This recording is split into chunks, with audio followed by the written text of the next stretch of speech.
So I think we can start, have more time for discussion. So Iago. Yeah. First, I would like to thank Professor Marmor for his large generosity in giving these 4 lectures for us and coming here and spending so much time in São Paulo. I'd also like to thank everyone who attended all the lectures. It has been a great pleasure to organize these 4 editions of the workshop in legal, political, and moral philosophy of the University of São Paulo. A project has been started this year by Professor Ronaldo, Daniel Murata, João Vitor Pena, and myself, Iago Mina. And yeah, it's been a huge success, I would say, to have already 4 great lecturers coming here, visiting us in São Paulo, and kicking off some great debates about legal theory. Without further ado, I will give Professor Marmor the mic and let him start his much-awaited 4th lecture. Thank you.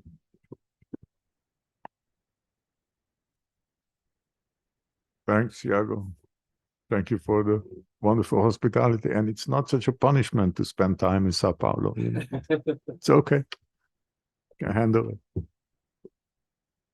Okay. So let's take advantage of the fact that this is not a huge crowd. And let's do it this way. Whenever I say something that's not clear or you want to ask closer, in short, whenever you want to ask questions during my talk, raise your hand and you can, you know, either I tell you I'll get to this later or I'll try to answer. Okay? Cool. So some background. This paper, actually, this book chapter, is mostly about questions of method, different approaches in philosophy of law. Now, in fairness, the chapter is not about philosophy of law. It's about explanation of social practices generally, just uses law as the main example. And law is a good example for 2 reasons. A, we have a pretty extensive and elaborate debate in philosophy about the nature of law, and we can use that. And B, law is the most complex, the most sophisticated social practice we are familiar with. So if we can handle that, the rest should be easy. With all due respect to football and, you know. Okay. So some background here, right?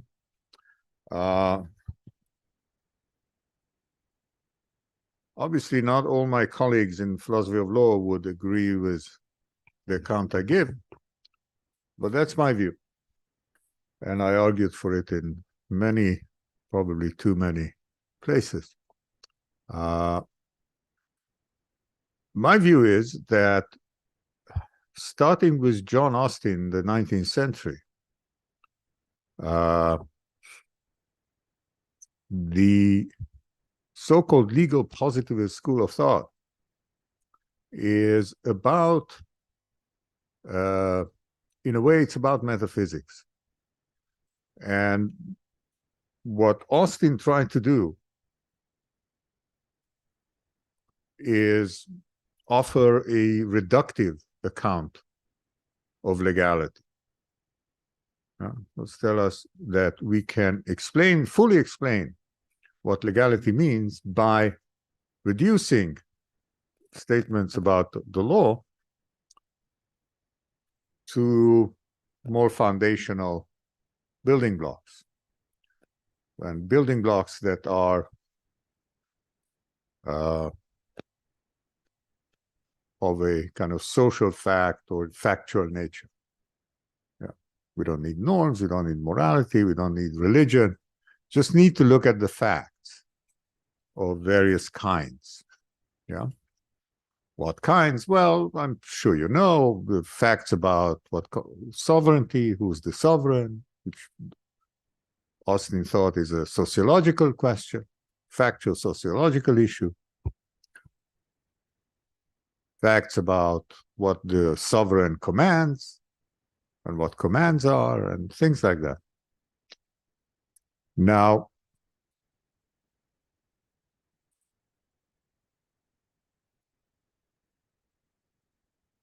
the key methodological point here is reduction. Yeah? Now, reduction is a very familiar philosophical ambition. Right? It's a form of explanation that says that, sorry, start the sentence again. We have reduction when we have two or more kinds of statements, kinds of propositions, classes of propositions, and we can show that everything we say in one kind, we can explain by the other kind. So attempts at reducing one kind of phenomenon or one kind of statements or propositions, it's also controversial what exactly we're trying to reduce, to another kind are very well known in the history of philosophy, and many of them are yet to succeed, if ever. So the most famous one is the attempt to reduce the mental to the physical. Yeah. Not much success so far. Yeah. Another famous reductionist project, which might be more successful scientifically, is reducing the biological to chemical and physical. Yeah. So reducing biology to physics and chemistry is a reductive project. Yeah. Now,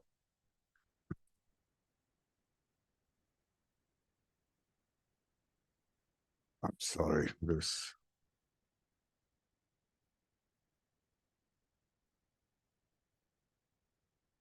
I apologize.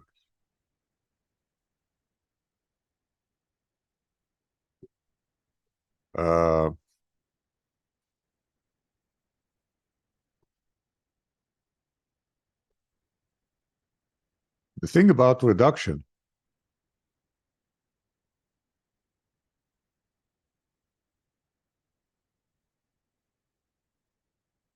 is that it has to be complete. Yeah. Otherwise, it's not interesting. So if we try to reduce the mental to the physical, and we have to show that all the relevant mental phenomena, all phenomena that we would consider mental, can be explained by things that go on in our brain or something like that. Yeah. It's not enough that we can explain some. So maybe we can explain sensation of pain by pointing to the neurophysiological things that happen in the brain. That's great, but that's only partial reduction. We still, need to reduce consciousness to physical properties, and that's extremely difficult. Now, Austin clearly thought that the legal can be reduced to social facts and events happening in the world. Yeah.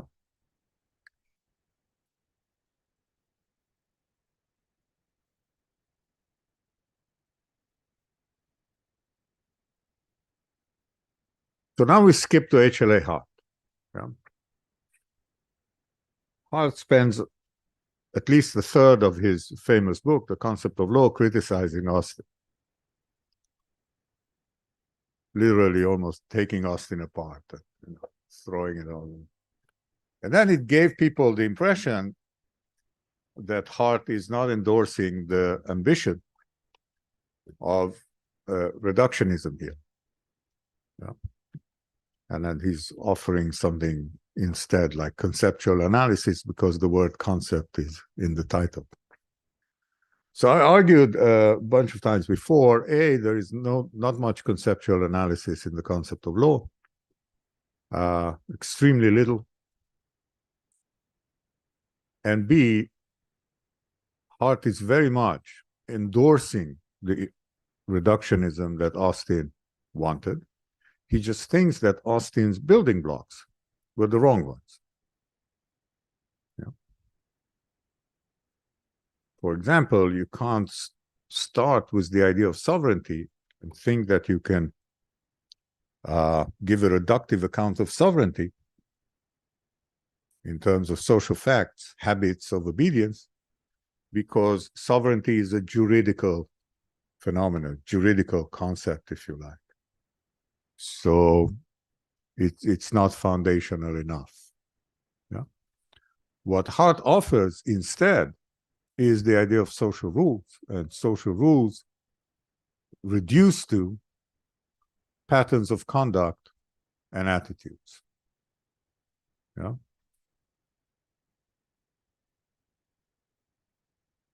Now, I'm not suggesting that Hart's project is successful. I think it was also partial, and I spent, probably 2 chapters in the book trying to explain why it's partial and what's needed to complete it. But the point is that Hart shares Austin's methodology, right? So methodological aspiration in trying to reduce legal phenomena, the sort of legality, legal validity, if you like, to more foundational facts about people's behavior and people's attitudes, yeah? Beliefs, dispositions, etc.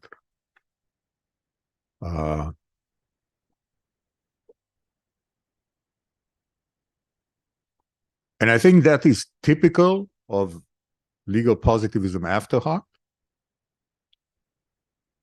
There's one big exception, interesting exception, Kelsen. Kelsen is not a reductionist. In fact, he's very much explicitly opposed to reductionism. Yeah?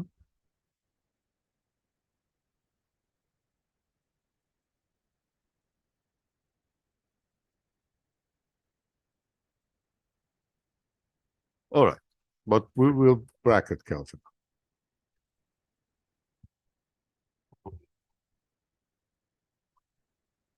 Since reduction is not interesting if it's not complete, yeah? You can't say, here we have a phenomenon, all of it can be explained by some more foundational phenomenon. Naturally, the critiques of legal positivism, of this Austin-Hart style of reductionism, try to show that even if we can reduce some aspects of law to social facts, and I think nobody denies that, right? Surely what the law is partly depends on what's happening in Parliament. Yeah. Even if it could reduce some aspects of law to social facts, there are some others that are not reducible. Yeah. That in order to have a full account of what legality is, we need other material which is not reducible to social facts. In particular, people had in mind, of course, morality. Yeah. Moral considerations. Okay. So in a way, the debate between positivism and anti-positivism is the debate about the possibility of full reduction. Yeah? And this is very clear, for example, if you read Dworkin's earlier critique of Hart in The Model of Rules, based on his distinction between rules and principles. I don't know if you're familiar with that, but if you encounter that, if you are familiar, I think it's pretty obvious that what Dworkin is trying to do there is to show that Hart's reductionist approach is bound to fail because the reduction is not complete, because there are certain aspects of legal discourse and legal argumentation that depend on morality in ways which are not reducible to social facts. Yeah. And Dworkin actually spends the last few pages of that article trying to show that they are not reducible, right? There's no way to account for these legal principles in the way that would be required by Hart's methodology. Okay. Well, he did not convince many legal philosophers about that, but that's a separate issue. Okay.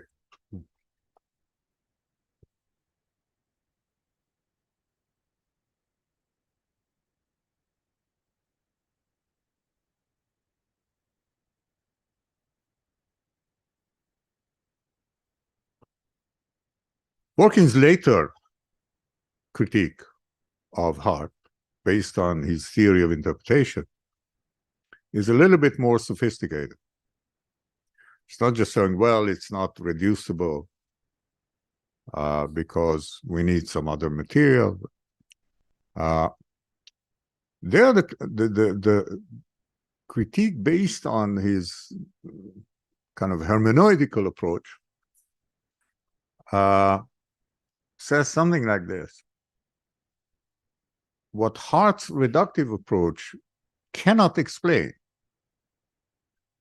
is the ways in which the participants in the practice, in the legal practice in this case, would rationalize the practice for themselves.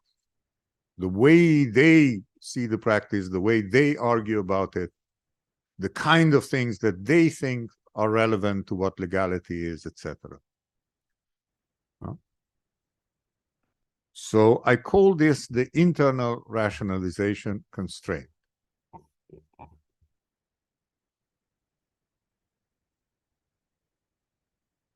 The internal rationalization constraint is the constraint that says, look, any theory of a social practice has to make sense to the participants themselves. Has to be the kind of explanation that the relevant participants will think, now we understand why we're doing it. Yeah, we see the point. Yes, that's us. Yeah, that's the internal rationalization constraint. And Dworkin essentially argues that Hart's theory, or any positivist theory, any reductive account of law, is bound to fail that, bound to be inadequate in terms of rationalizing the practice for the participant. Okay. So my argument in this paper, in this chapter, is to show that metaphysical theories of social practices, like legal positivism, or if you want, reductive, I'll explain the difference in a second. Metaphysical or reductive explanation of social practices do not have to meet the internal rationalization constraint. No? It's only when your methodological approach is initially hermeneutical that part of what you aim to do is to provide an internal rationalization of the practice. But then you have to rely on a whole bunch of normative, evaluative assumptions and considerations from the start.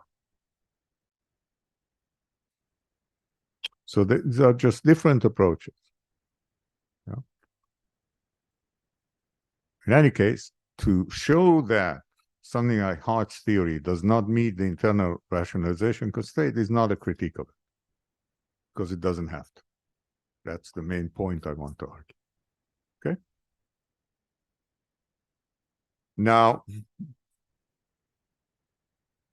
I think that in the last 20, 25 years, maybe not even 25, metaphysics has gone beyond reductionism.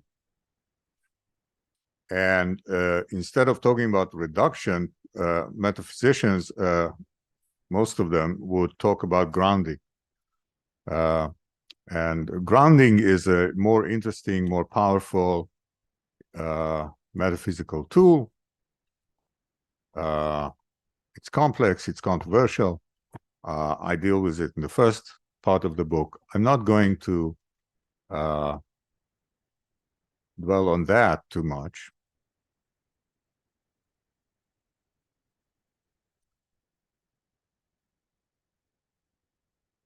The idea of grounding is the idea that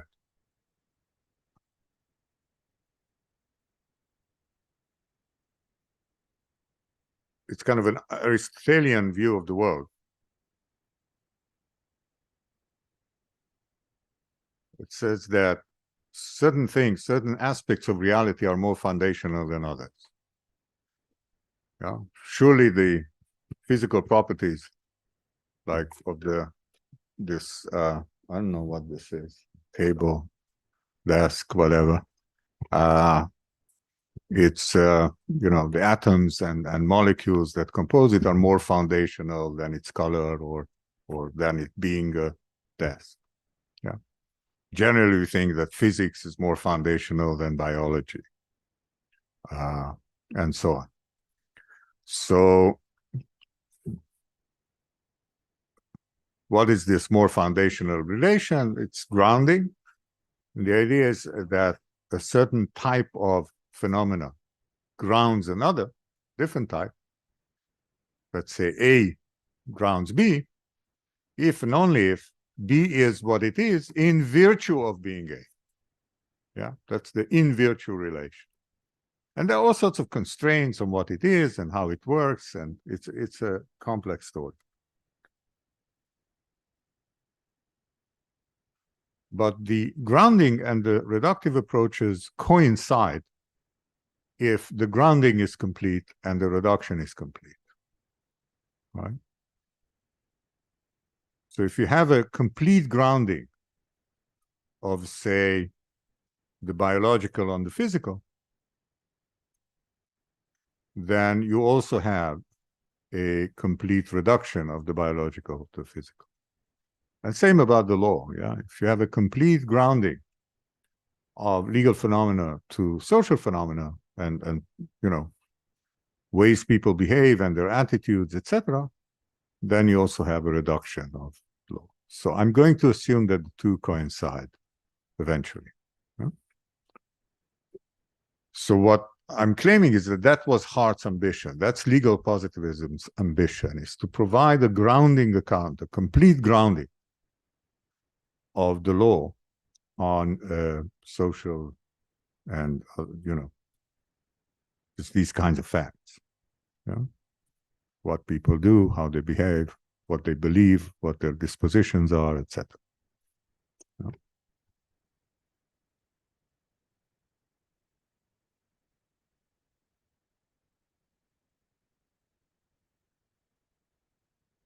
Okay. I already mentioned in one of the previous lectures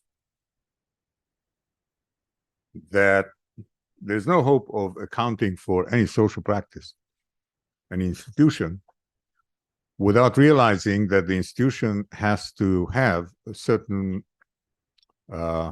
rationalizing features. I may have not used these words, but we talked about the idea. So just looking at the constitutive rules of universities, what constitutes an institution like a university, would not give us an explanation why the University of Sao Paulo and the University of Oxford are instances of the same type, that they are different tokens of the type, because they have very different rules. Right? So we have to have a sense of what universities are for, what's the rationale, what are the values that we hope to achieve by this, and so on and so forth. Yeah. And that applies across the board. Remember, I talked about kids playing football. How do we know that they are playing football? Well, again, we have to have some sense of what's the rationale of that game. So even if they don't follow all the rules, we can still say they're playing football because it's in line with what the game is about. So it's a starting point, right? Accepted by all parties, that we have to have these features that, at least at some minimal level, are shared by the participants. Yeah? They agree on these rationalizing features. Okay.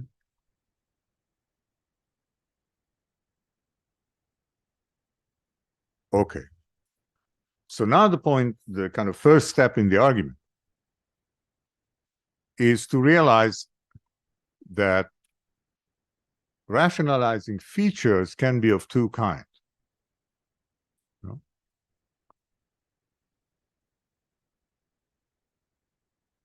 Both kinds so the idea of a rationalizing feature is that it is a fact, something that forms part of an account of why people engage in the practice, what kind of point or value it serves for them, what kind of reason it gives them to engage in the practice. That's a rationalizing feature.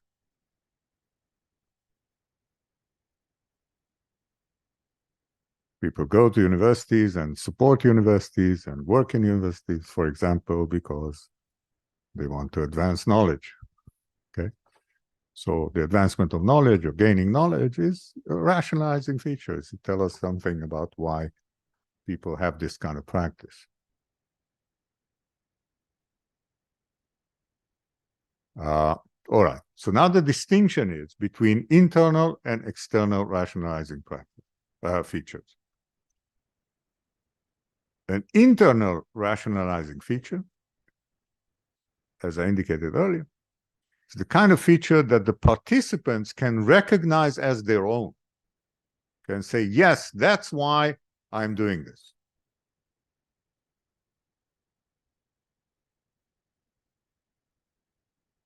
It's kind of like an aha moment. Yeah, now I understand. That's why I'm doing it. Yeah.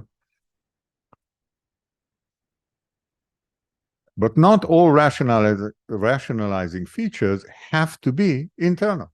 They can be external. An external rationalizing feature is one that participants would not necessarily recognize as giving them a reason to engage in the practice. And yet, it's a rationalizing feature because it gives us an explanation. It's a fact that explains why people engage in the practice.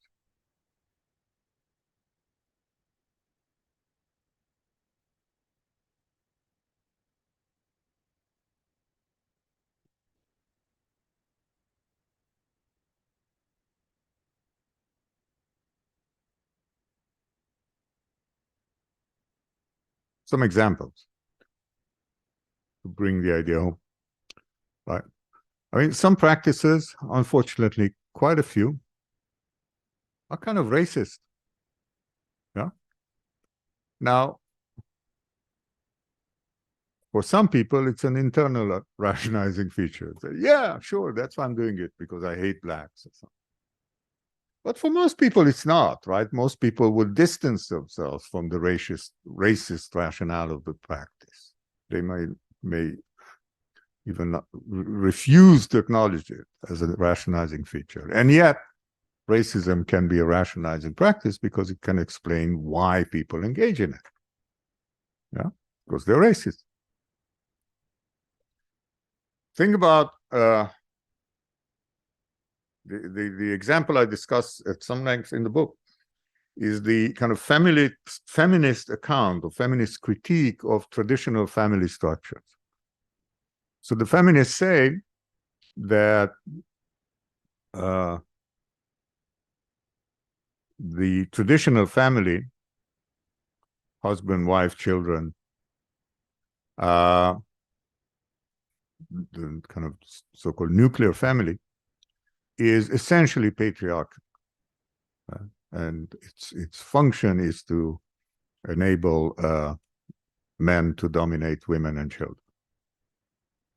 So male domination is, for them, a rationalizing feature of traditional family structures. Yeah? I think, by the way, there's a great deal of truth in this, certainly from an historical perspective. But you don't have to agree with that. That's not my point. My point is, it could be true. Yeah. But if it's true, then A, it's certainly a rationalizing feature. It explains why people engage in the practice and why they participate in it, but not in a way that most participants would say, ah, yes, that, of course, that's our reason to get married. Yeah. To enable the guy to dominate the woman and the child. Yeah. So If it's a rationalizing feature of marriage and family structure, it's certainly not an internal one.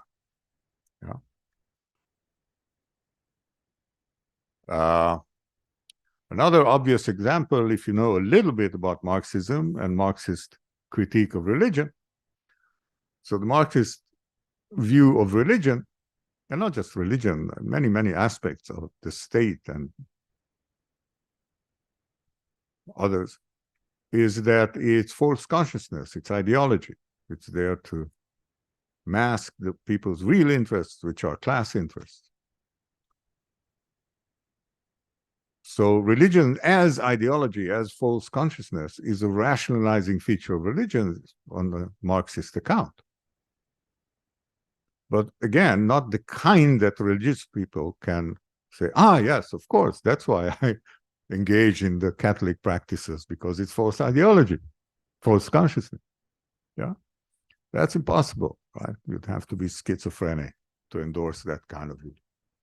So I think we are very familiar in social explanation and social critique with this idea that social practices and institutions have all sorts of rationalizing features that cannot be regarded as internal, right?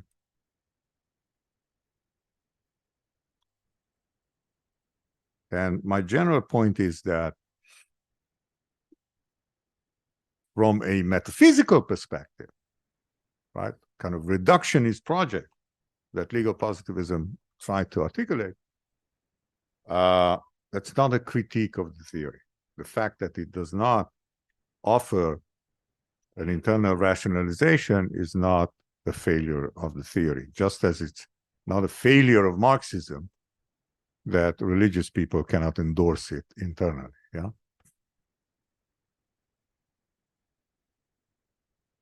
Okay.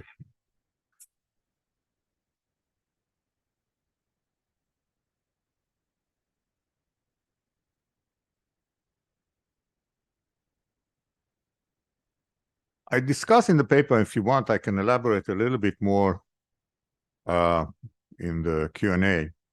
I discuss in the chapter the question of what exactly these what exactly these external rationalizing features are from a metaphysical perspective, right? If they are facts of the kind that have this explanatory function, telling us why people engage in the practice, but they don't have to endorse it, what are they? And the kind of natural suggestion is that they are functions. So I endorse a kind of functionalist explanation. So when the feminists tell us that traditional families are essentially patriarchal and enable male domination, what they are telling us is that that's the, or at least one of the functions of this social practice. We're pointing to a functional explanation. And then an interesting question arises, can we have hidden functions? Can we have functions that people are not necessarily aware of? And I think we can under certain conditions, and it's actually fairly prevalent in social explanations, so I kind of defend that view. But my argument as a whole doesn't necessarily depend on this particular functional explanation. Okay. All right. So now let's look at philosophy of law as the main example of how these debates unfold, how they work out.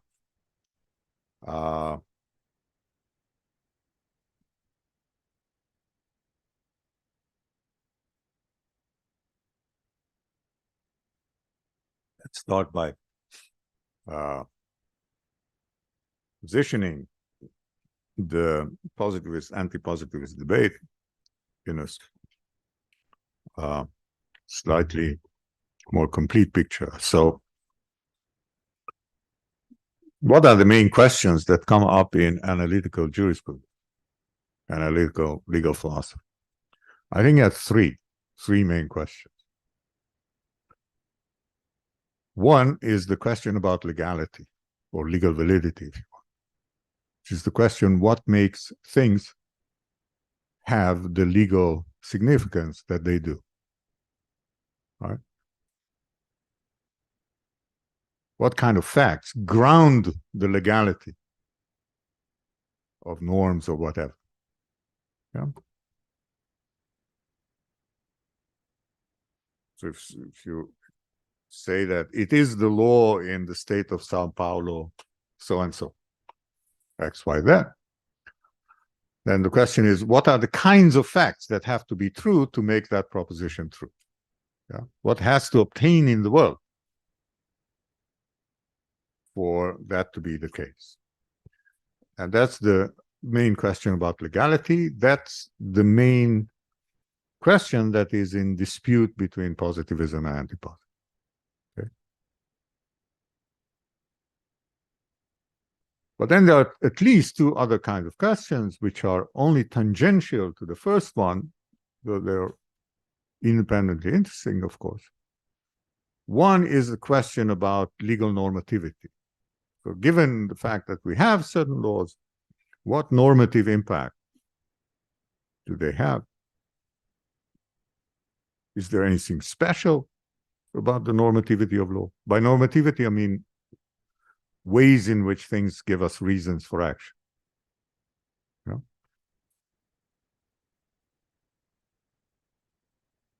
And there are all sorts of debates about legal normativity. Is it moral normativity? Is it a separate kind of normativity? Does it depend on moral? Long story. But this long story has nothing to do with the positivism, anti-positivism debate. There's just traditionally no necessary correlation there. Right? So people can have the same views about the normativity of law and have very different views about the question of grounding of legality, right? And vice versa. People who are, say, anti-positivists or, think that Dworkin is right about his critique of Hart, etc., can still have very different views about the normativity of law. They are just different debates.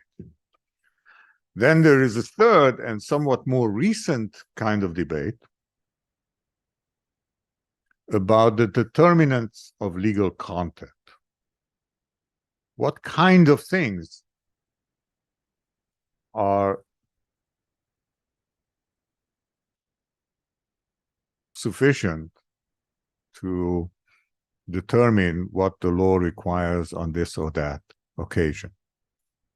That's what we call legal content. Yeah?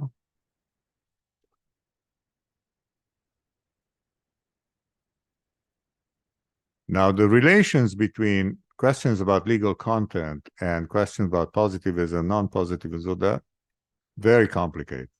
It's not clear that there doesn't have to be a relation, but there is some. Yeah? I'm going to bracket that. That's for us right now, it's completely side issue. I'm totally going to bracket questions about legal normativity, and I'm going to focus only on the legality issue, only on the question of what grounds validity, legal validity, or what grounds legality.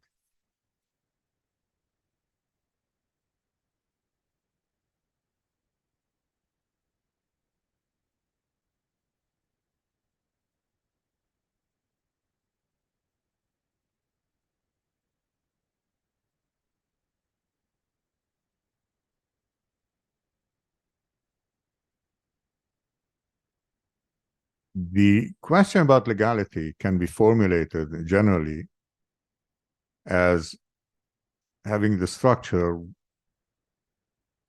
of what makes an O, an object, an F. F being legally valid or legal norm. So what makes any given object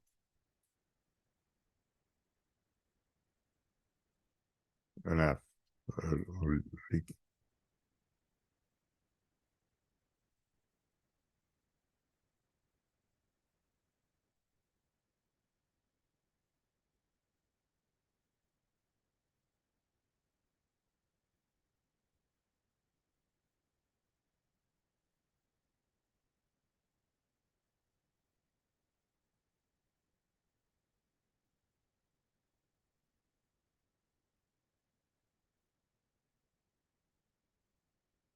Now,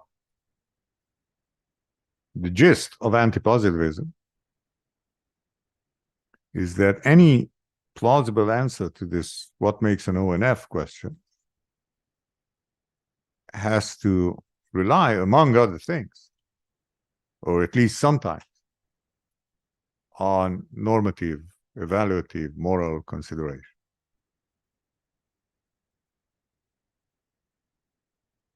I'll later demonstrate how this, what makes this very plausible, what makes this argument sensible on certain accounts. Okay.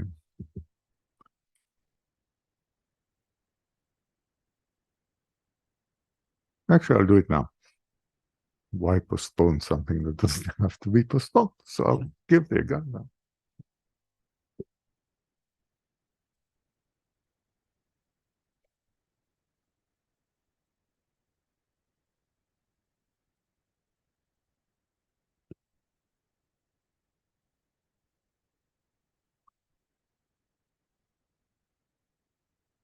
So let's forget about what I'm trying to demonstrate now is the kind of rationale, the way of thinking of Dworkin's hermeneutical approach.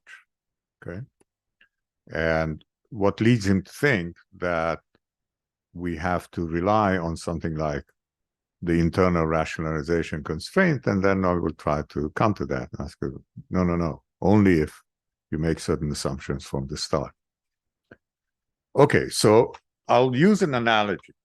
Okay, forget about law for a bit and think about art, modern art, contemporary art. So I think gave the unfortunate example of Smithson's Leaning Mirror. Yeah, the work of art that consists of a pile of sand with a mirror stuck in it, which I saw at a New York gallery, New York Museum, actually, art museum, a few years ago with a good friend of mine who's an art historian. And I told him, this is crap, this is not a work of art. What the hell is it doing here? And he told me to calm down and no, it could be a work of art. Maybe it's not a great one, but. And we had an argument, and, you can figure out what the argument was. I was saying, if I can do it, then it can't be art. There has to be some special skills or production. And then, of course, my friend gave me tons of counterexamples why that is not the case. And so on and so forth, okay? So what's going on here? Well, one way to explain what's going on here is that we were arguing about the question, what makes an ONF? What makes this object in the gallery the work of art? And it seems that whatever answer we come up with will depend on, among other things, what are the values we associate with art, right? If you think that art exhibits has to exhibit some special skills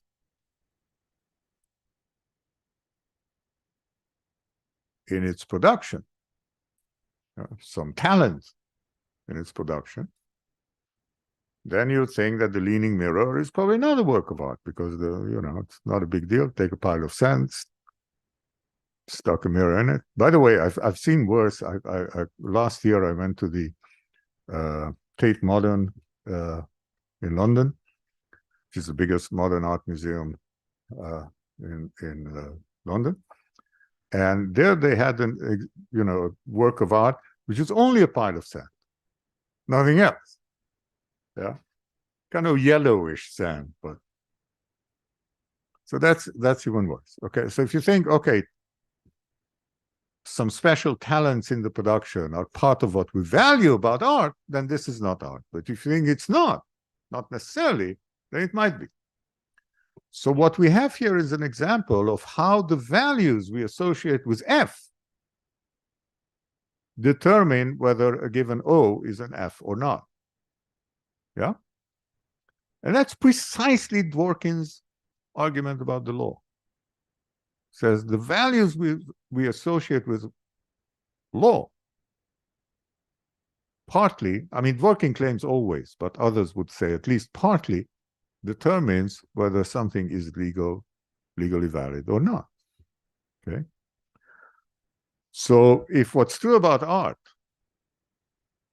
is true about law, then positivism is in trouble. Yeah? Because then you can see that values we associate with what law is determine whether particular instances are legal or not. Okay.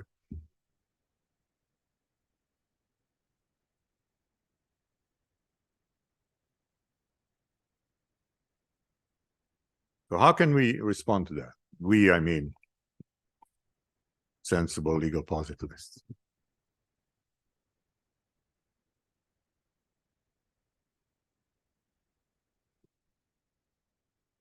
One way to push back is to put pressure on the analogy between art and law here. You know, to say, well, maybe that's the case in art, but law is different. Yeah. There is some truth in that. I think there are some crucial differences between law and art that are relevant to this issue. You know? I mean, works of art are created with the purpose of being subject to interpretation, being objects of appreciation of various kinds. Laws not so. Laws are not created to be appreciated. Laws are created to solve problems or to achieve certain goals, practical goals. And so on and so forth. There are a bunch of differences. But I don't think that's the crucial point. The crucial point is that there actually, or, you know, my main line of argument is actually no difference between law and art in this respect.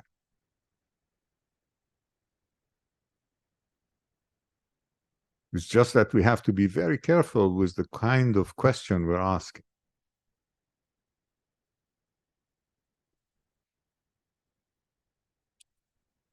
So when I had this argument with my friend about the leaning mirror,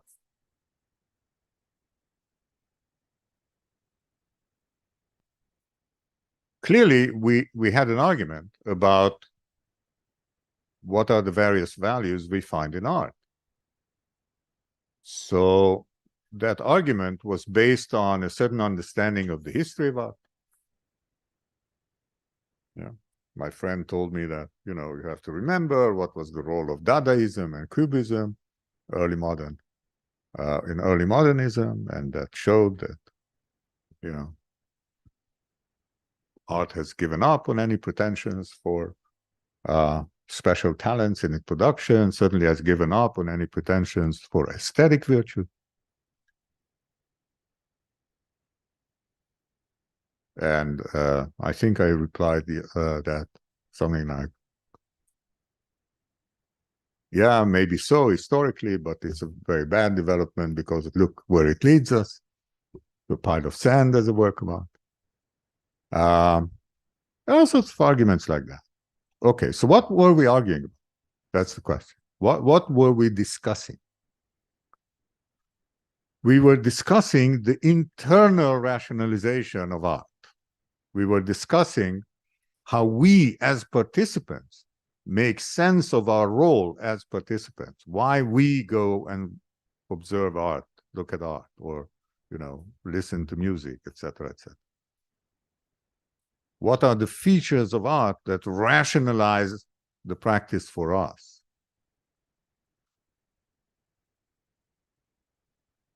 And that's clearly partly a matter of history and, you know, all sorts of factual issues, but it's also partly a matter of values. What's worth appreciating about art? So it's clearly an internal rationalization issue.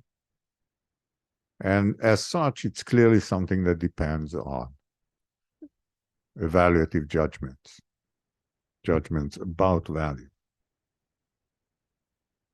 But that's not the only kind of debate, not the only kind of theoretical discussion about art we can have.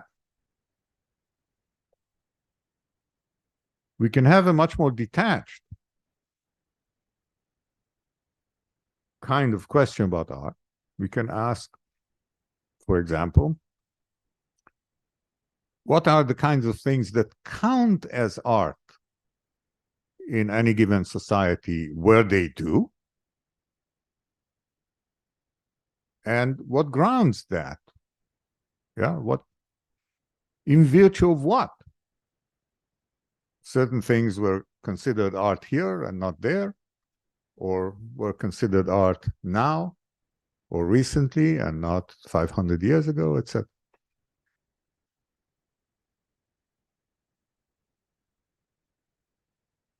And that would not be a question about internal rationalizations. It would be a question about grounding or reduction, if you want.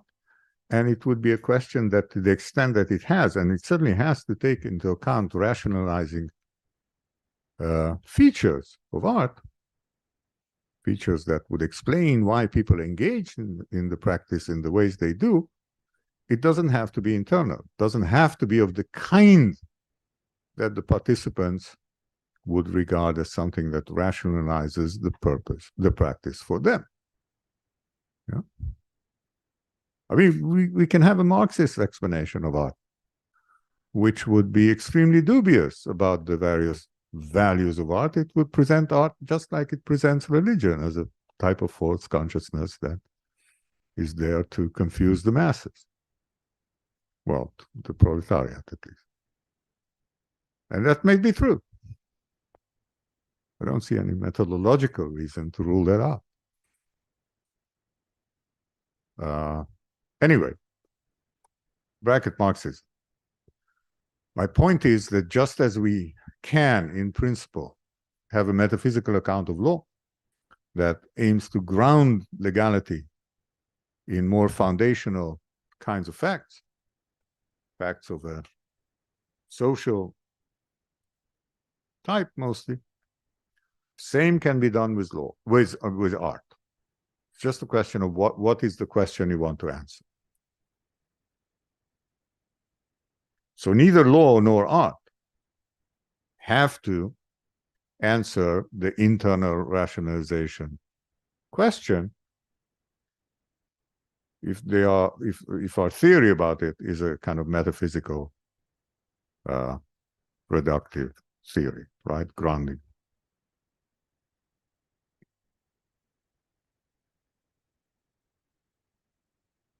Now, I think that Dworkin's approach is to essentially say, I'm not interested in metaphysics. That's not my shtick. I'm interested in offering a rationalization of the practice. Precisely what I'm interested in is to give an account that can be a good account of the internal rationalization of the practice. And therefore, not only that it has to be based on evaluative judgment, it has to be the kind of judgments that would appeal to the participants themselves, that would rationalize the practice for them. And as he says in a number of ways and number of times, the legal theorist's account of these rationalizations is not different from the participants. It's the same kind of consideration, and therefore it can be competitive with them. You know, the participants can say, the main value here is X, and you can say, no, the main value is Y, as long as Y better rationalizes the practice for the participant. Once you point it out and say, right, it's really Y. Yeah.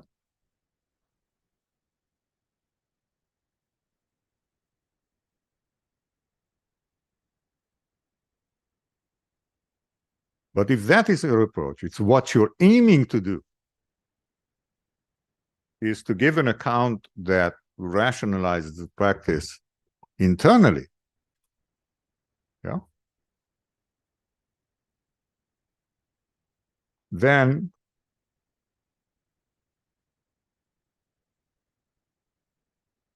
of course, obviously, you're not attempting to give a metaphysical account. Of course, obviously, you're relying on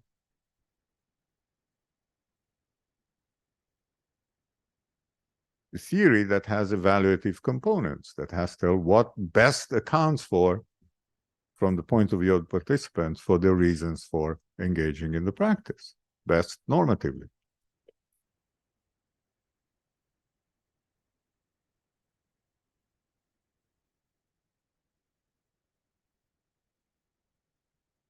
But again, if you're in the business of offering a metaphysical account, you want to say, no, no, no.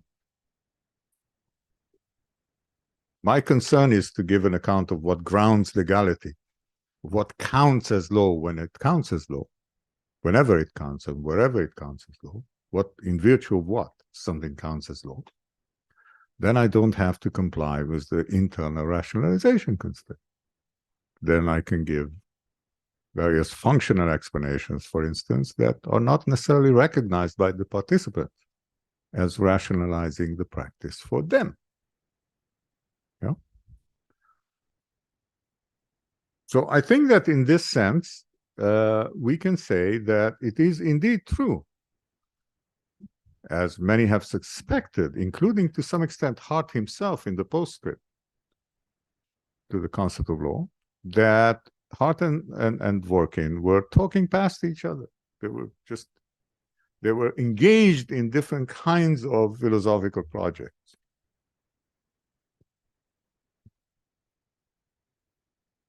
Hart was interested in a kind of metaphysical reductive project.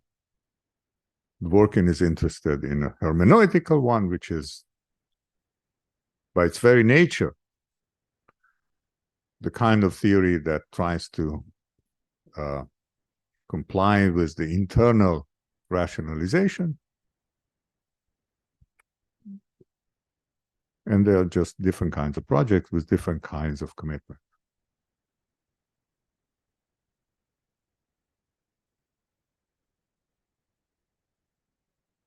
So I'm not suggesting that Dworkin did not make a mistake. I think he made a methodological mistake by not realizing that these are different kinds of theories, and by thinking that pointing out that Hart's theory fails the internal rationalization constraint is a critique of Hart. It's not. Misses the target. That's, it's not a criticism of legal positivism to say, well, you're not doing a great job in providing an internal rationalization. Yeah. Just as it's not a critique of the feminist theory about the nature of families, that they offer an explanation that would be very difficult for the people who engage in the practice to see as something that rationalizes the practice for them. Yeah? But otherwise, I think it's true that the main difference between the Hart type of legal positivism and Dworkin's type of anti-positivism is that one is a metaphysical theory, the other is hermeneutical, and they need to comply with very different criteria of success. What metaphysical theory has to comply with to show that the reduction is complete. And what hermeneutical theories have to comply with is indeed something like the internal rationalization. Okay, let me stop here.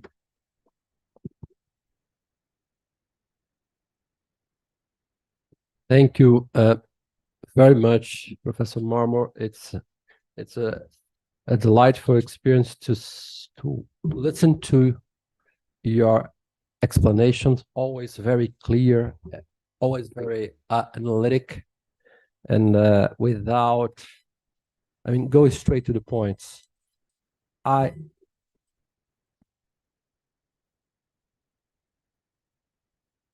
yeah, if I may take my position as as someone who's organizing this, I'd like to question you some points. First of all, I think it's somehow debatable, disputable whether Hart himself could not be understood as offering somehow an hermeneutical approach.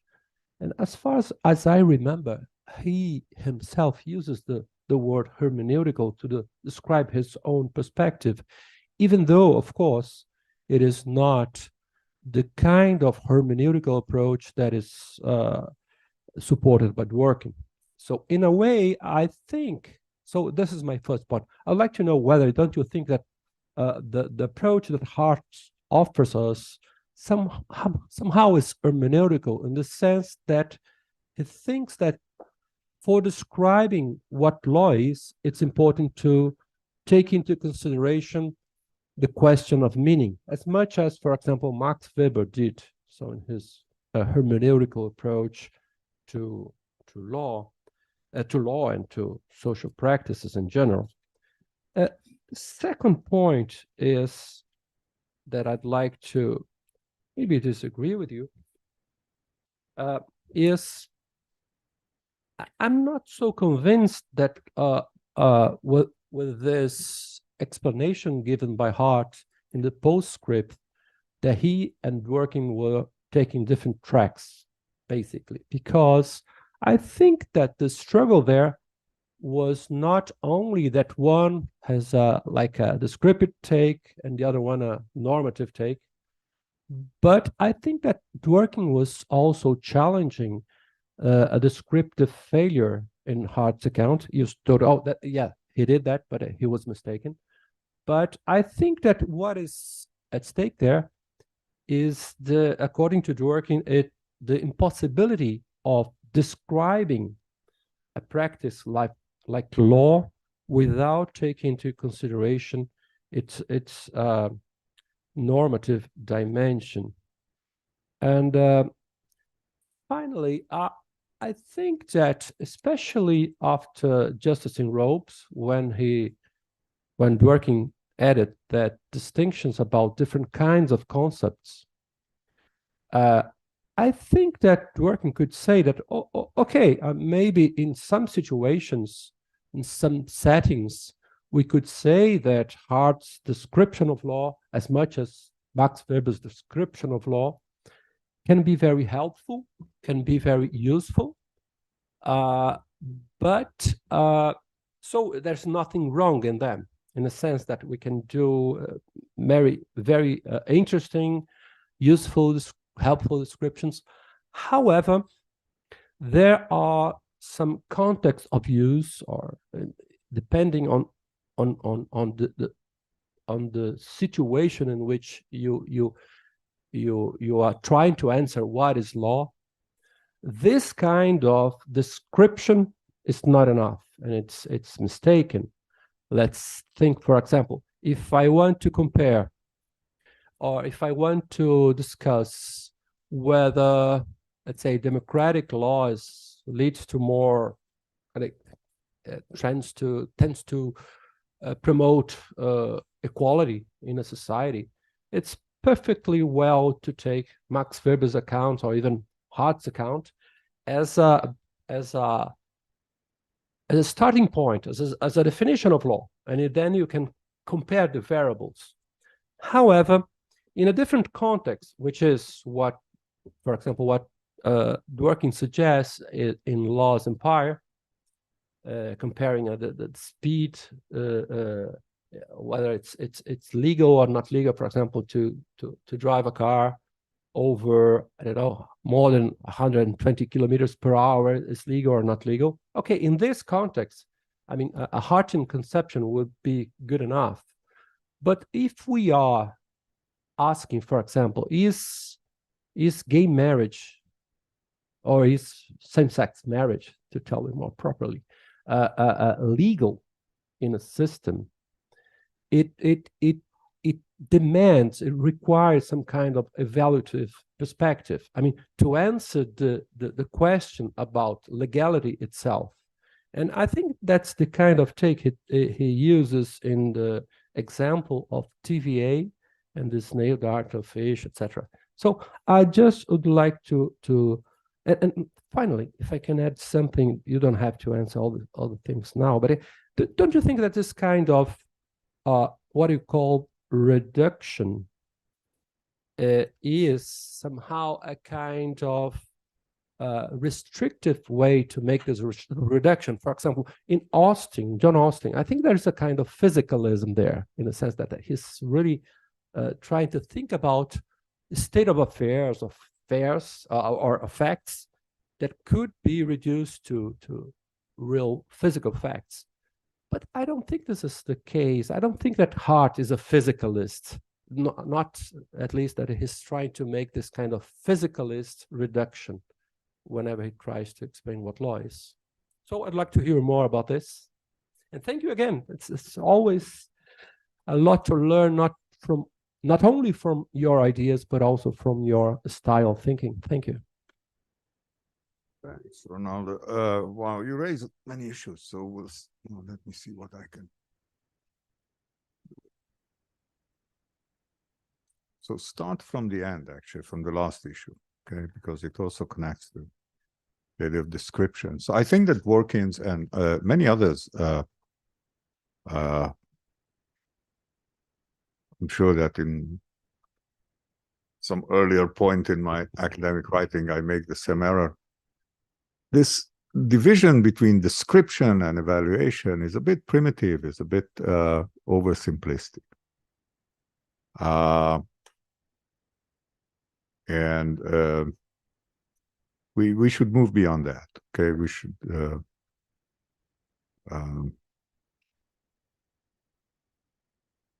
try to be more helpful.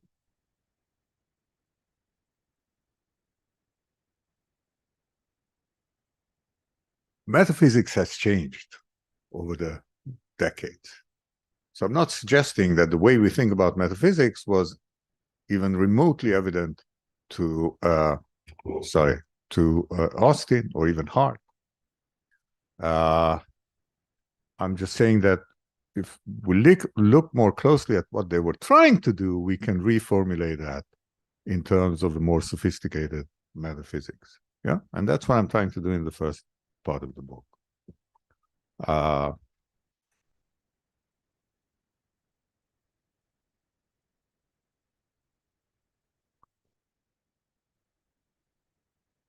If I ask Hart in late 1950s when he wrote the concept of law, dear Professor Hart, are you doing metaphysics? He would say, oh God, no. Be kicked out of Oxford if I did that. We don't do those kind of things here. Yeah. Why? Because metaphysics was understood in kind of Quinean terms. It was understood in terms of what we now call flat world metaphysics, that there are things that exist and things that don't really exist, and the role of metaphysics is to figure out what really exists. Yeah. So, subatomic particles exist and unicorns don't exist. And the world falls in between these two, So, of course, it's a very simplistic view.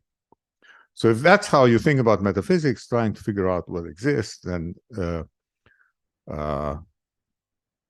Hart's theory is not really metaphysical. Certainly, you can understand he was not interested in any of that. Yeah. Which is why I think that the kind of reductionism in question is not physicalism, not for Austin, not for Hart, not for anyone. Right? You would think about it as physicalism only within a kind of Quinean perspective.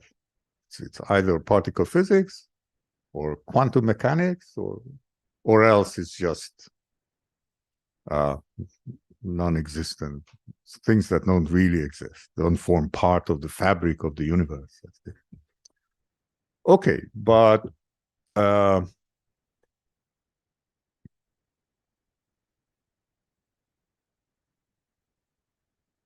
2 points right here. So I think that although Hart would not recognize his theory as something that's about metaphysics, he would certainly have a friendly view to reductionism. And he certainly understood that Austin's project was reductionist, and he saw his own project as reductionist. What proof do I have of that? I kind of I wrote about that a little bit in my book on philosophy of law, where I also give the citations, quotations. But here's the thing. Hart was very, very familiar with Kelsen's theory. He knew it in all its details. And Hart was very much aware of the fact that they end up at very, very similar basic points, right? So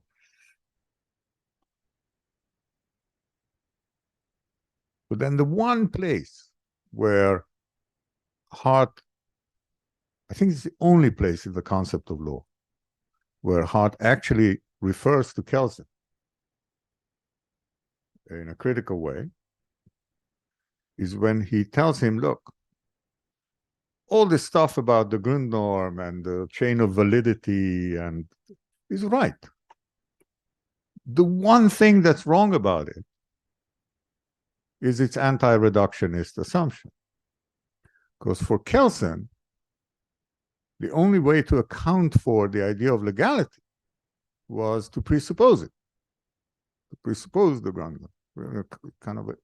People say that it's kind of a Kantian transcendental argument. I beg to differ, but it's certainly true that Kelsen thought that we need to just postulate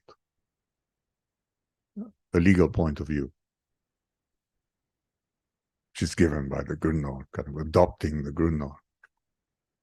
And Hart says, we don't need all that bullshit, excuse the French here, yeah? This is unnecessary bullshit. All we need is to look at the facts, yeah? So the way we get the Grundnorm, which I, H.L.A. Hart, call the rule of recognition, is by doing sociology, yeah? Looking at what people take to be the laws in their countries, in their jurisdictions. How do they behave? What is it that they cite as legal reasons, etc., etc. So Hart was very much aware of the fact that Kelsen's theoretical ambitions were decidedly anti-reductionist, and that's where he begs to differ. Yeah?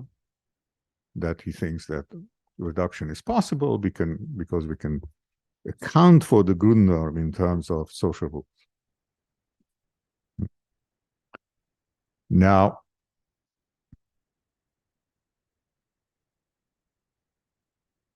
this still is extremely crude, and we need to fill in a great deal more. But part of my purpose in this book is to show that recent developments, advances, if you like, in contemporary metaphysics give us very good tools to fill in the blanks, to fill in the missing point. And that's where the idea of metaphysical grounding comes into to our help. But again, it would be an anachronism to say that this is what Hart consciously, self-consciously was trying to do, give us a kind of metaphysical grounding of legality in terms of people's behavior, etc., etc. All I'm saying is we can reconstruct the theory that way. Yeah, and I think that's much more helpful than just talking about the distinction between description and non-description.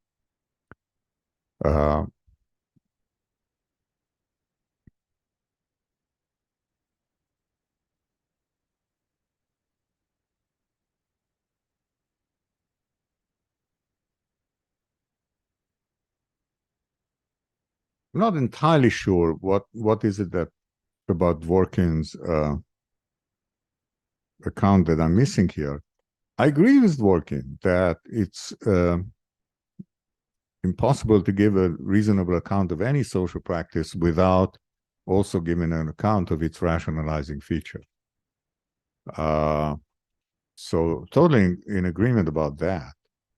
I think that Dworkin's, it's not a mistake, but it's a kind of theoretical presupposition that the only kind of rationalization that's interesting is the internal one, is the one that participants can recognize as their own, can say, now we understand what we're doing, which is exactly the essence of a hermeneutical approach.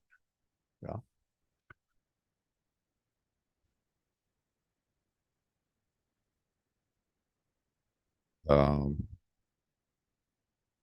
My response to that, yeah, if that's your objective, then all the power to you. Then give us an account that would best comply with the internal rationalization constraint. It's just not something that necessarily applies to a metaphysical account. Yeah. You wouldn't say to a feminist critique of the family or of other social practices that are patriarchal that their critique is not interesting because it doesn't comply with the internal rationalization. Surely people don't get married to allow guys to dominate women. You wouldn't say, so why should we be interested in feminism? Because it doesn't meet the rationalization constraint. So I think same about the law. Just because we, or art for that matter. Yeah.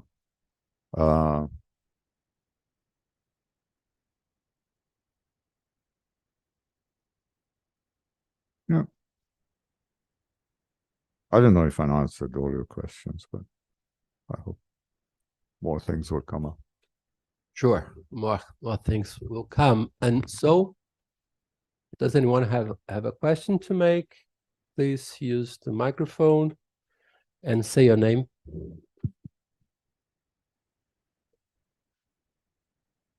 Hi, Professor Marmor. Thank you again for your lecture and your insightful tests. My question is related to some of Professor Ronaldo's questions about your account of your representation of Dworkin's theory, because at least as I see it, I don't believe that Dworkin's theory, Dworkin's concerns about internal aspects of law were about what are exactly what are the participants thinking and perceiving as something to make sense to them as they engage into the practice. At least the way I see it, because the point of law in Dworkin's account is to identify what can be used to legitimate the use of coercive force. In some cases, like the TVA cases, we need the internal perspective to identify some materials that can also legitimate the use of force that only those who are engaged with the practice can identify. If you take just an external perspective and try to analyze a case like the TVA case, unless you share some of the same values of that community, you won't be able to identify some values and some other types of arguments that can also make sense in that case to decide it in one way or another. So, at least in my view, the point of Dworkin's internal concerns is that we sometimes cannot identify what counts as law if we are not engaged with the practice. That doesn't mean that that only what makes sense to the participants is that what counts as law. For me, at least, there is a difference there, and I don't know if I was able to elaborate as quite as I am thinking because of the translation, but I would like to hear a little bit about that. Do you believe that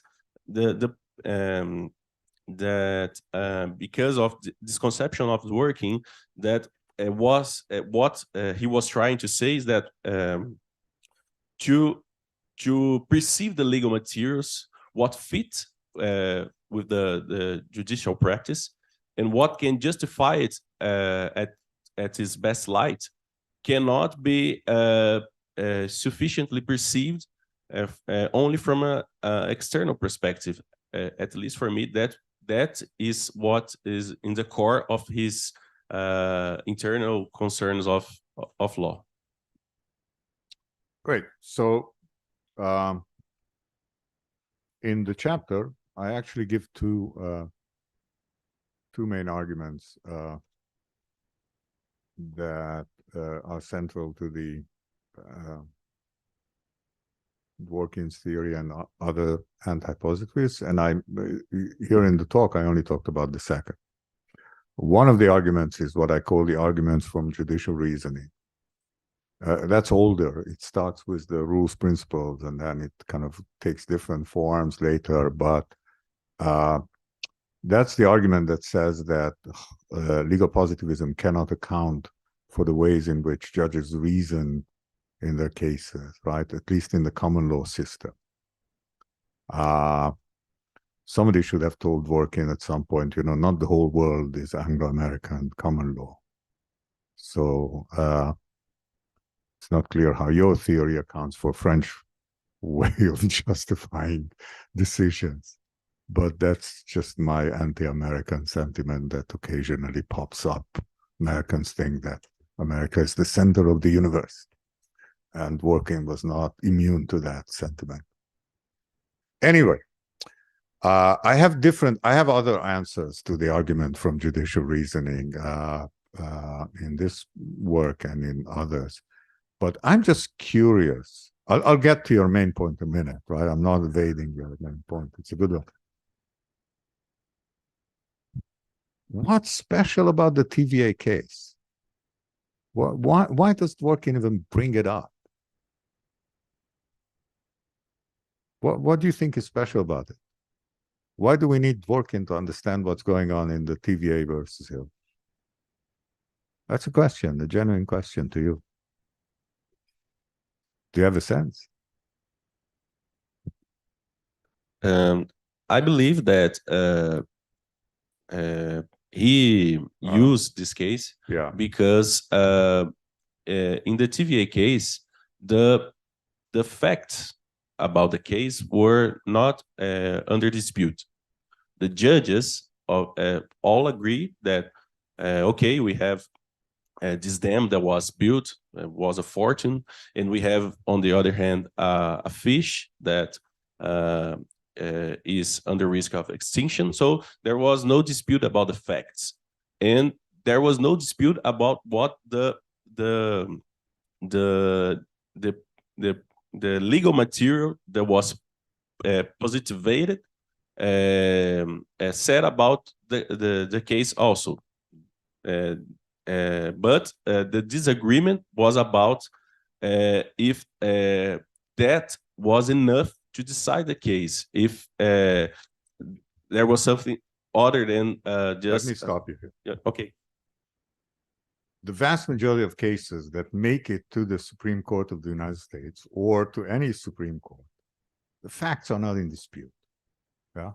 We don't waste people's money and resources to get to the Supreme Court to dispute facts, because the Supreme Court doesn't have any advantage over lower courts in seven. So there's nothing special about that. The TVA case actually which are one of the few American cases I know a lot about. And not because of Dworkin, because it's one of the most interesting cases in statutory interpretation. And the legal questions that came up in that case were actually very complicated, but also very standard kind of legal disputes about interpretation. For example, the Congressional Act that granted the power to the environmental agencies to hold projects that endanger certain protected species was passed after the TVA dam's construction began, years after, 2 or 3 years after. And many lawyers thought that the law would not naturally be interpreted as having retroactive effect. It would not affect projects that started before the law came into effect. Yeah, and the Supreme Court surprisingly said, no, it does have retroactive effect.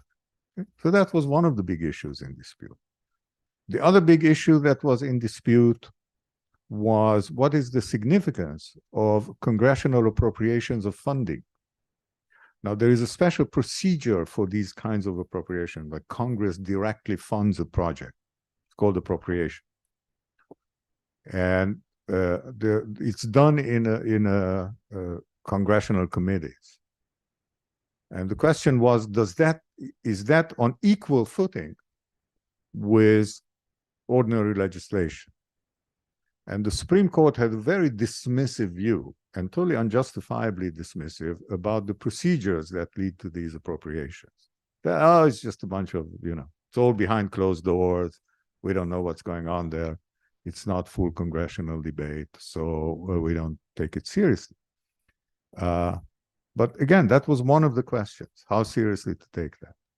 There are a whole bunch of other issues. There is absolutely nothing special about this case. It's a standard case of statutory interpretation where these legal issues come up. And we don't know the answers before the Supreme Court makes the decision. Yeah. By the way, you know that what happened after TVA is Congress immediately passed the, well, not immediately, it's actually complicated, but eventually Congress reversed it. Yeah. And the TVA dam is there, constructed. The other funny thing that happened is turned out that the damn fish, the snail darter fish that was protected by this, actually thrives in tons of other places. Its environment as a species was not in danger. And there's some dispute now whether the environments actually knew that or not at the time. Probably not. Anyway, the fact that judges claim that they are discovering the law when they are just making it is not a good argument. Yeah, I mean, it's of course they have an incentive to claim that they're not making law because they were not elected to make law. So it's kind of long and by this point really tedious debate. How much you can rely on judicial rhetoric to draw conclusions about how we understand the law. So now I go back to your first point.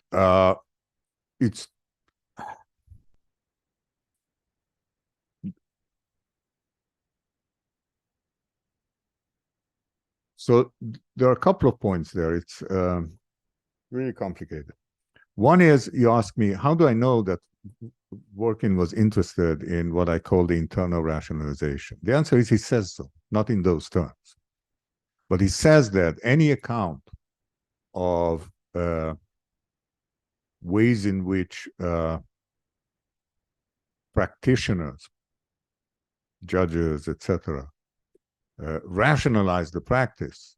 In other words, for Dworkin, it's interpreted, right, for themselves, is competitive with the theorists, right? So the theoretical perspective on law is not different from the internal perspective. We're doing the same thing.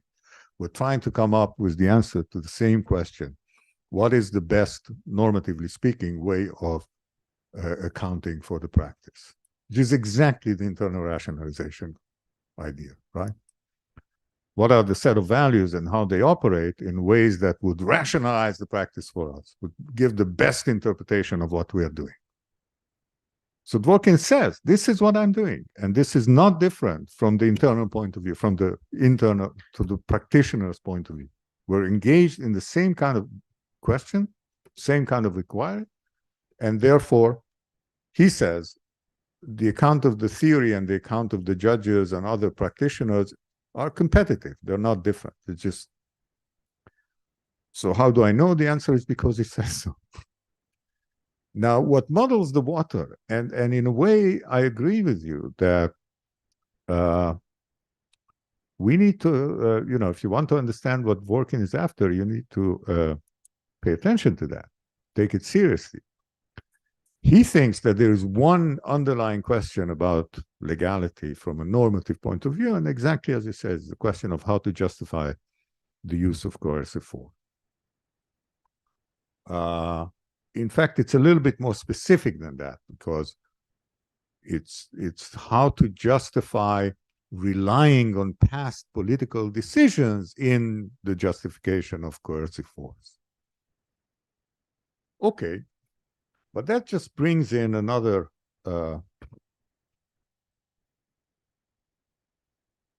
serious question.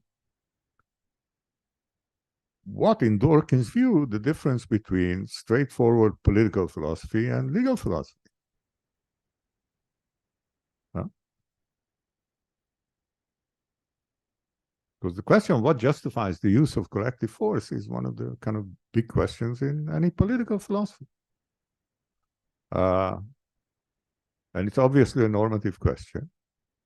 It's obviously the kind of question where you have to employ very complex evaluative judgments.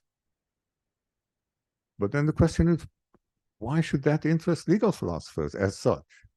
Yeah, we're trying to give the best account of what counts as law where it is law, not answer these big questions in political philosophy. So Dworkin, to his credit, says, I don't think that that these are two distinct domains of philosophical inquiry. Legal philosophy just is political philosophy. And that position kind of comes out very clearly in his last book, where he argues for kind of the unity of value. There are no distinct types of values, just one kind of value, and that's what we care about. So I don't have much to say against that. That's fine. It's just unrelated to the kind of project we call legal philosophy for the last, I don't know, 150 years.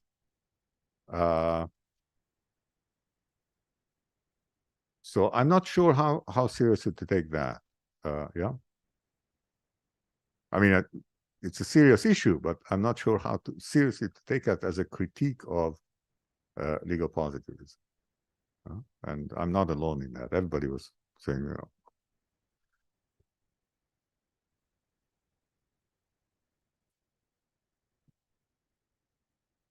Any questions?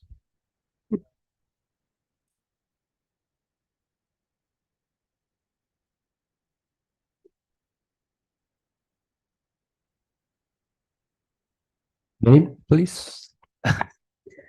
Professor Marmor, I'm Dante, and thank you for your lecture today. My question is, I think it's a bit more of a clarification. I want to understand if Hart's not offering an internal rationalization rational perspective, is he offering an external one? And being so, if this is correct, my question is why this perspective would block some evaluation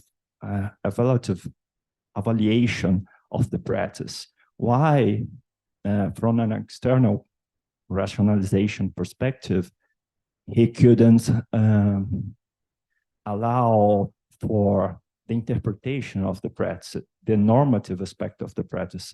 And another question is, you hinted us that Raz is not a reductionist in your text.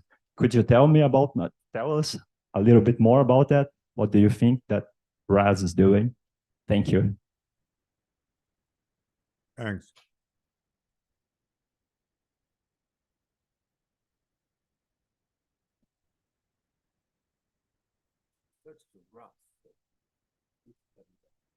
Okay. All the power to you. It's important. Okay, so let me start with the Raz. Just briefly, I mean,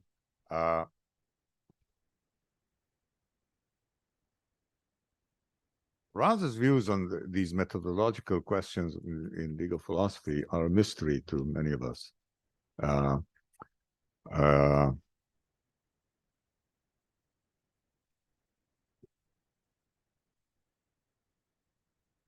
So I think that Raz never really wanted to commit to a reductionist view of the law, even though he actually offered one, in a way.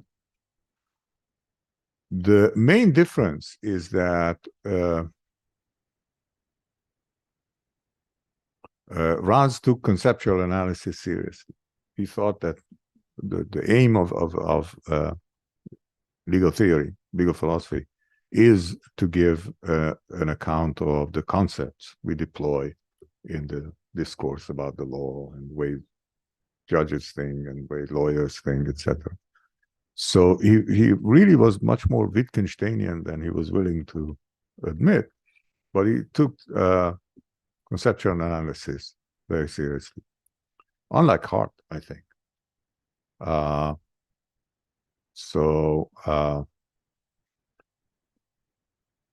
That would not fit my contrast between metaphysical and hermeneutical. That's the third approach, yeah.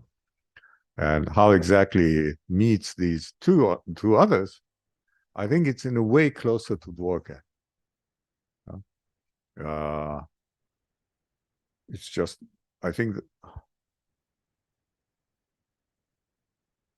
Raz's critique of Dworkin wouldn't be that it's an interpretive approach, it would be that he's interpreting the wrong things. Yeah. And for Raz, it was mostly interpreting the idea of authority and law's authoritative nature and all of that.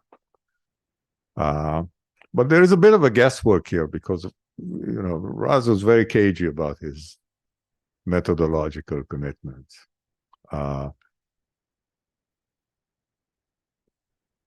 Okay, back to the Hart and internal, external things. So Hart has this famous distinction between internal and external point of view of explanation of social practices. It has nothing to do with my distinction between internal and external rationalization constraints. It's a distinction that almost all my dear colleagues and friends have misunderstood, in my view. They haven't read it carefully enough. I think Hart says almost the exact opposite of what people take him to be saying there. He's not saying that, I mean,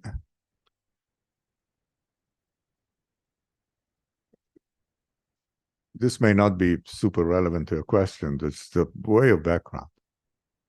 So the idea that any account of a social practice has to give an account of how the practitioners themselves see the kind of norms that they are following, what do they take to be the reasons for action, was not invented by Hart. It was, well known and emphasized by Kelsen 2 decades before that.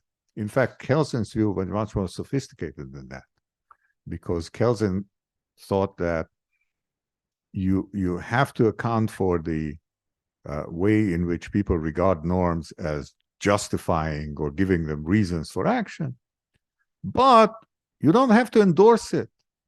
You can pretend to endorse it. As he says, even an anarchist can be a professor of law, as long as when he teaches law, he speaks as if he accepts the Grundnorm. Yeah, and that's perfectly fine. Yeah. So he had a much more sophisticated view of the internal point of view than Hart offers in the concept of law. And I think Hart was totally aware of that. Yeah.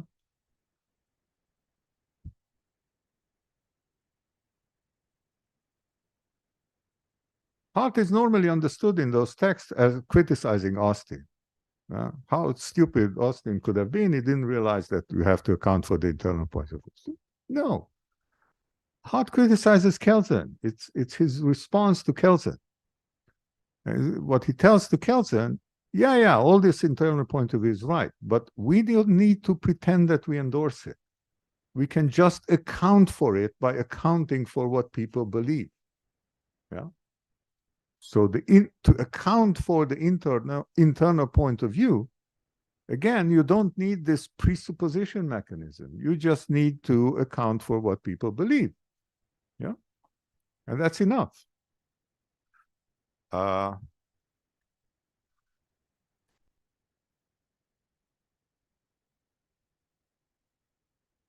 the account of what people believe, all this internal, already built into his theory of what social rules are.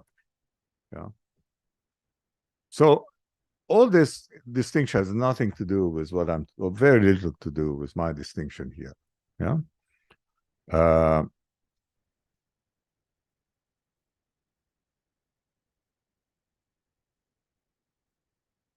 Again, I don't deny. In fact, I use the idea, and we talked about it in one of the earlier lectures, that however you think about social practices as constituted, guided, whatever, by social rules, conventions, or others, social rules do not completely ground social practices. Yeah, there has to be a minimal level of shared understandings and shared judgments of the relevant population that practices about the point of it. Yeah, points of it. Otherwise, we cannot explain a whole bunch of things. Yeah, but clearly we cannot explain how different tokens are tokens of the same type, how incomplete rule following is still engaging in the practice, and so on and so forth. So the need for these rationalizing values, if you want, as a form of shared understandings, not denied, absolutely essential. Yeah. The question is, what kind of values and how to account for them? Yeah. And that's the distinction between external and internal, right?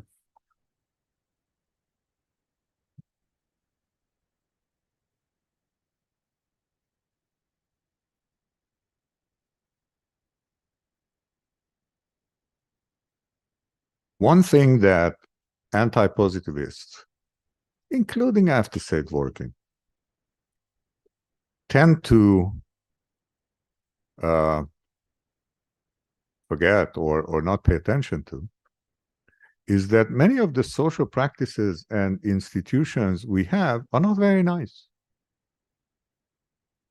They are sexist, they are nationalist, xenophobic, racist. And people's reasons for engaging in those practices, many of them, are of this not very nice kind. They engage in them because they are racist, because they are sexist, because they are xenophobic, nationalist, fascist, etc. So if you do not allow for the idea that rationalizing features of social practices can be such that the practitioners would not necessarily avow them, would not necessarily endorse them, that they serve hidden functions, I think you have a very, very selective account of social practices and how, selective normative account.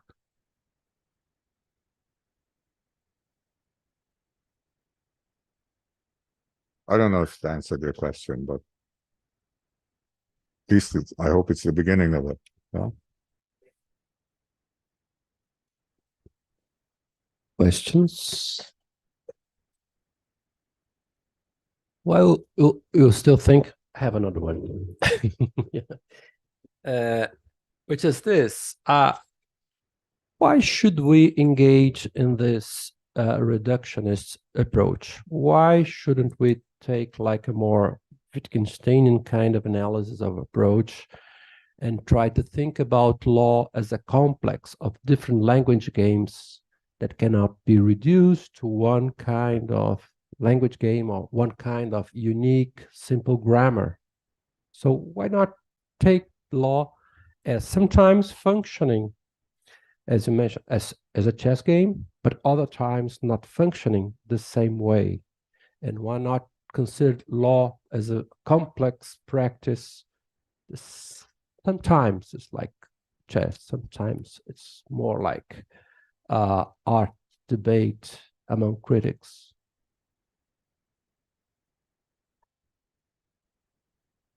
Well, the answer is twofold. One is that the interest in reductionism, especially the more recent tool of grounding, is that it's one of the best kind of philosophical explanations we can come up with, right?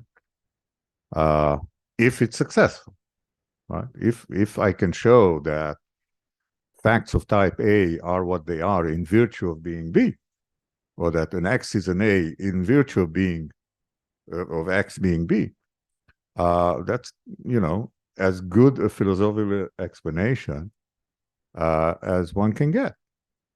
So, of course, there is an inherent interest in that, and that applies to the law as well. If you can explain that something counts as the law in virtue of facts of A, then we have the best explanation we can come up with.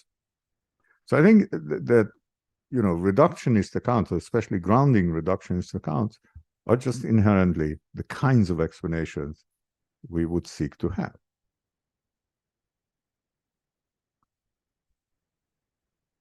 Now, compare that to conceptual analysis. So, you know, bracketing or putting aside all the doubts I have about what concepts are and what conceptual analysis really is and all of that. The problem is that it gives us very unsatisfactory answers to the kinds of questions we ask. So, you know, think again about the pile of sand in the museum. Yeah? The question is, what makes it a work of art? Yeah.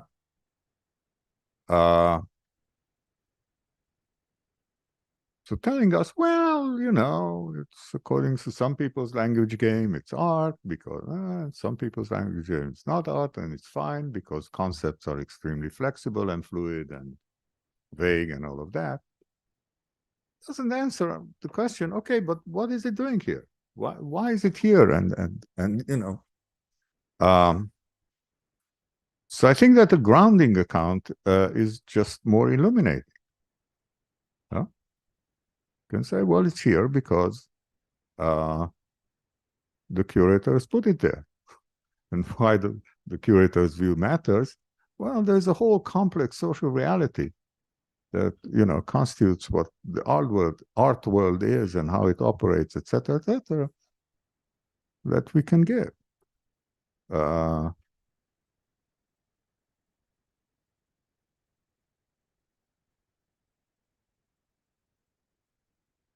Look, I mean, there are reasons why I think, with all due respect to Raz, and trust me, I have a lot. The reason why conceptual analysis is a kind of dead methodology, and nobody does that anymore, because I think we realize that we can do better than that. Part of Wittgenstein's, and not just him, the whole ordinary analysis school at Oxford and Cambridge at the time, like Ryle and Austin, part of the thought was that all metaphysical questions are results of conceptual confusions. But that did not convince all that much. Even after we clear our thoughts from all the kind of conceptual confusions that Wittgenstein attributed to us, we still have serious metaphysical questions. We still have serious questions about, for example, how to articulate the notion of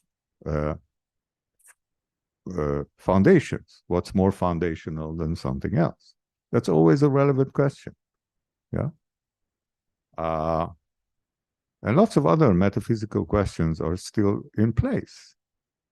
So I think Wittgenstein just did not convince that as if we only get our concepts in order and articulate the various language games we play, metaphysics will disappear. Well, it didn't. So I think we still have good metaphysical questions.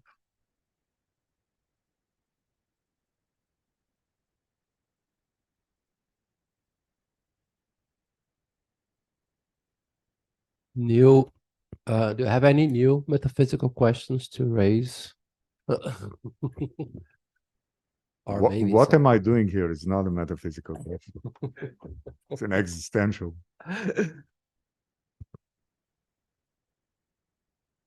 Any more questions? No? Well, funny, I still have a lot, but I won't bother you more. So just since we have still 8 minutes, so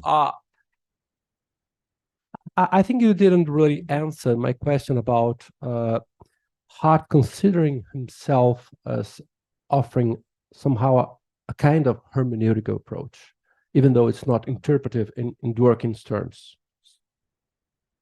Yeah, so that again comes partly back to the question how much of a conceptual analysis he offers in the concept of law. That partly depends on that, right? So I think very little.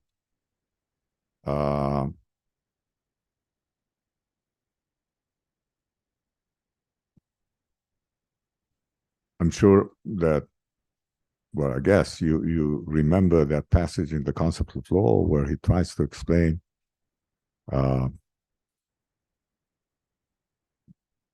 tries to say something about the normativity of law from the internal point of view, and he discusses this example of the gunman. Yeah. When the gunman says, you know, your money or I shoot you, how does it differ from when the law says pay your taxes or we send you in jail? And what he wants to say is that for Austin, it's the same thing. It's just the difference between the gunman being one individual and the tax law speaking on behalf of the political sovereign. But otherwise, there is no. And he wants to say, no, that's a mistake, because people regard legal norms as giving them genuine reasons for action, all of that. So how he wants to bring it out, he draws on this distinction between being obliged and obligation. And that's kind of a Wittgensteinian move there. Yeah. So, okay, that's a conceptual analysis. How many of those you find in the concept of law? Maybe another one, maybe two.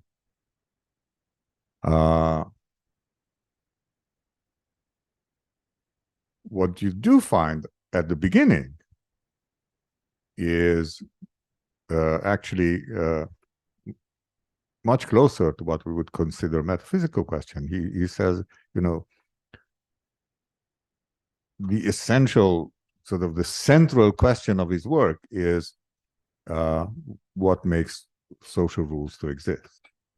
That's a metaphysical question. Does he give a good answer? I don't think so, but he gives only a very partial answer. But that he poses as the main question.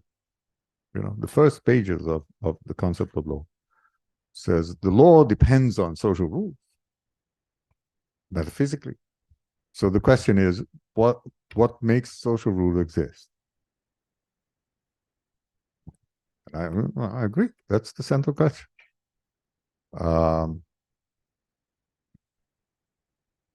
How much of a kind of hermeneutical approach Hart is willing to take on board? I think very little. And it goes to the point I mentioned earlier about the external, internal point of view. For Hart, the need to account for the internal point of view is obvious, right? Okay, we know that. But his point is we can do that sociologically, as it were, not hermeneutically. We don't need to pretend that the law is justified for us. We just need to understand, to account for the kind of beliefs, attitudes people have that justify it for them. Right?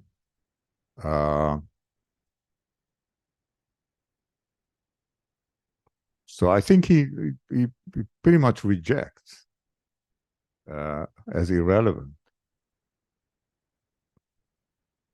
the hermeneutical approach. I don't know if as irrelevant, but as something that's not necessary. Even when he discusses and seems to adopt a Wittgensteinian concept of rule, and also when he starts. So I don't think it's Wittgensteinian, Roland.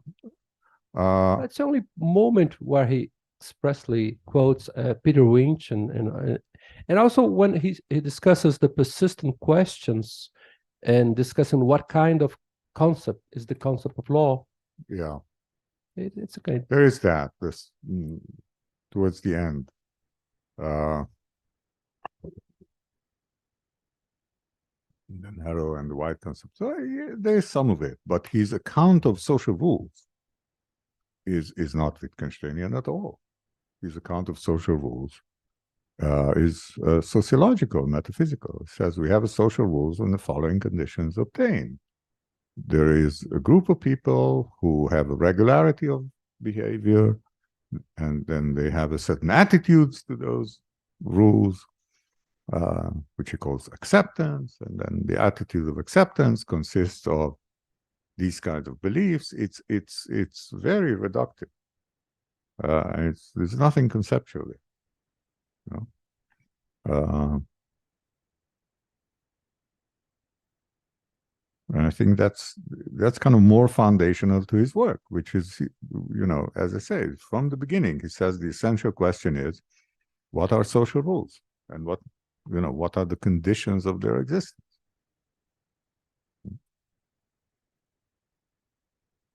But again, you know, part of it is that we are using, I mean, concept of law was written a long time ago. Philosophy changed a lot since then. Certainly metaphysics. And of course, we are doing something that is a bit anachronistic. We are imposing our contemporary conceptions on the kind of views that Hart was familiar with that were different. You know, when Hart wrote the concept of law, the dominating approach at Oxford, where he was Wittgenstein, Ryle, and Austin, kind of conceptual analysis, ordinary language analysis.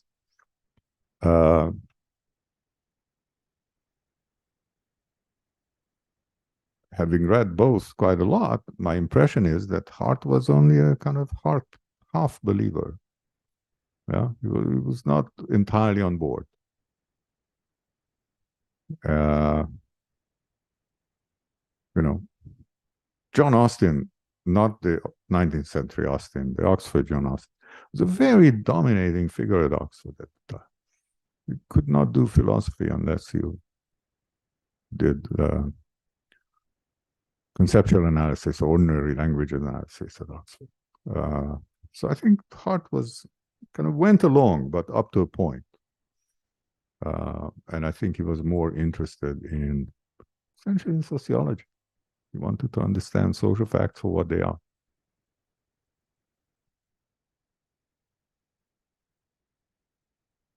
Okay, well, now it's 12 o'clock. It's time to end it.